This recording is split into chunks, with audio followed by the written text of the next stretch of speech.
प्रधानमंत्री नरेंद्र मोदी ने आज मध्य प्रदेश के किसानों से संवाद किया। अपने 53 मिनट के भाषण में प्रधानमंत्री मोदी ने कहा कि एमएसपी लागू रहेगी। अगर एमएसपी बंद करना होता तो स्वामीनाथन रिपोर्ट लागू नहीं की जाती। इसके अलावा उन्होंने कहा कि एपीएमसी मंडियां बंद नहीं होंगी और कॉन्ट्रैक्ट फार्मिंग में सिर्फ फसल का समझौता होता है। प्रधानमंत्री मोदी ने किसानों को वर्ष 2014 से पहले और उसके बाद फसलों की एमएसपी को आंकड़ों के जरिए समझाया। पिछली सरकार के समय गेहूं पर एमएसपी थी 1400 रुपये प्रति क्विंटल। हमारी सरकार प्रति क्विंटल गेहूं पर 1975 रुपये एमएसपी दे रही है। ये इस बात का सबूत है कि हमारी सरकार एमएसपी समय समय पर बढ़ाने को कितनी तवज्जो देती है। प्रधानमंत्री मोदी ने किसानों को बताया कि विपक्ष उनके बीच भ्रम और झूठ फैला रहा है, लेकिन सत्ता में रहते हुए इन पार्टियों ने कभी कृषि सुधारों का वादा पूरा नहीं किया। जो होने वाला ही नहीं है उसका भ्रम और डर फैलाने वाली जमात से आप सतर्क रहिए। इन लोगों ने हमेशा किसानों से धोखा दिया है और आज भी यही कर रहे हैं। प्रधानमंत्री नरेंद्र मोदी 27 दिसंबर को देश के लोगों से मन की बात करेंगे। वर्ष 2020 के आखिरी मन की बात के लिए प्रधानमंत्री ने देश के नागरिकों से उनके सुझाव मांगे हैं। प्रधानमंत्री ने लोगों से 2020 में कोरोना महामारी पर उनके अनुभव को साझा करने को कहा है। प्रधानमंत्री नरेंद्र मोदी ने ट्वीट किया कि इस गुजरते साल को आप किस तरह देखते हैं और अगले साल यानी 2021 के लिए आपकी योजनाएं क्या है। प्रधानमंत्री को लोग अपने सुझाव MyGov और नमो ऐप पर दे सकते हैं और 1800-117800 पर अपना वॉइस मैसेज भी भेज सकते हैं।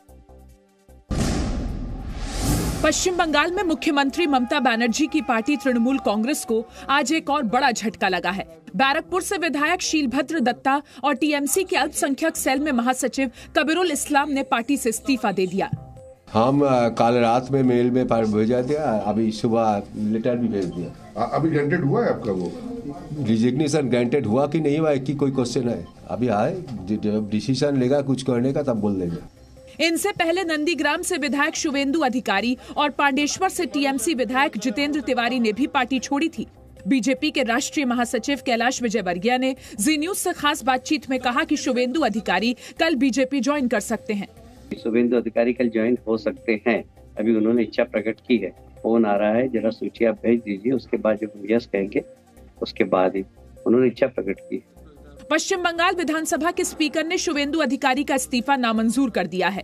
That the letter of resignation tendered by Sri Shubhendu Adhikari MLA is not in proper form. Accordingly, Sri Shubhendu Adhikari MLA be asked to appear before me personally in my chamber at Assembly House, Kolkata on 21st December 2020 at 2 p.m. to make his submission in the matter as he deems fit. TMC के अलावा आज ही CPM में भी बगावत की खबर आई। हल्दिया से CPM विधायक तापसी मंडल ने पार्टी से इस्तीफा दे दिया। तापसी मंडल ने कहा कि वो बीजेपी में शामिल होना चाहती हैं। गृह मंत्री अमित शाह 2 दिन के दौरे पर आज देर रात पश्चिम बंगाल पहुंचेंगे। गृह मंत्री 19 दिसंबर को सबसे पहले मेदिनीपुर जाएंगे। 20 दिसंबर को वेस्ट मिदनापुर में उनका कार्यक्रम है। शनिवार को अमित शाह कोलकाता में स्वामी विवेकानंद को श्रद्धांजलि देने के बाद मेदिनीपुर के लिए रवाना होंगे। दोपहर 12:30 बजे मेदिनीपुर के सिद्धेश्वरी मंदिर में पूजा अर्चना करेंगे। इसके बाद दोपहर 1:15 बजे देवी महामाया मंदिर में पूजा करेंगे। महामाया माता की पूजा के बाद दोपहर 1:30 बजे बेली जुगी गांव में किसान परिवार के घर खाना खाएंगे। दोपहर 2:30 बजे मेदिनीपुर में एक जनसभा को संबोधित करेंगे।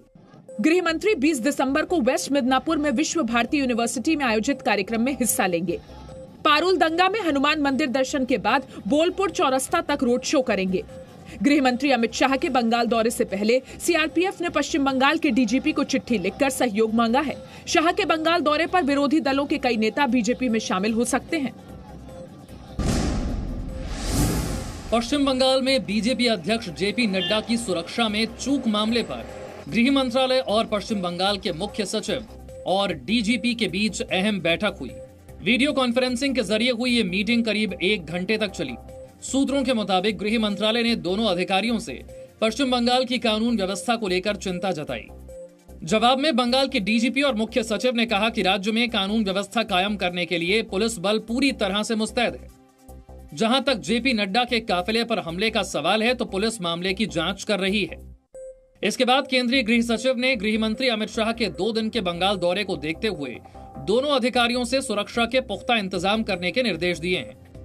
इससे पहले दोनों ही अधिकारियों को गृह मंत्रालय ने समन भेजकर शाम 5 बजे तक दिल्ली में पेश होने के लिए कहा था, लेकिन अधिकारियों ने कोरोना का हवाला देकर वीडियो कॉन्फ्रेंसिंग से जुड़ने की अपील की थी। लद्दाख तनाव पर भारत और चीन के बीच बातचीत फिर शुरू होगी। विदेश मंत्रालय के मुताबिक दोनों पक्ष राजनयिक स्तर पर बातचीत फिर से जल्द शुरू करने पर सहमत हैं। दोनों पक्षों के बीच working mechanism for consultation and coordination यानी WMCC के तहत वर्चुअल बातचीत हुई। भारत और चीन के बीच इस बात पर सहमति बनी कि सैन्य स्तर पर अगले दौर की बातचीत जल्द से जल्द हो। इसका मकसद है कि मौजूदा द्विपक्षीय समझौतों और प्रोटोकॉल के तहत दोनों देशों के सैनिकों की जल्द वापसी तय हो सके। WMCC की 30 सितंबर को आखिरी बैठक के बाद LAC के हालात की समीक्षा भी की गई। लद्दाख में दोनों देशों के बीच तनाव की शुरुआत इसी साल मई में हुई थी। Presenting B News app available on Google Play and App Store. Download it now.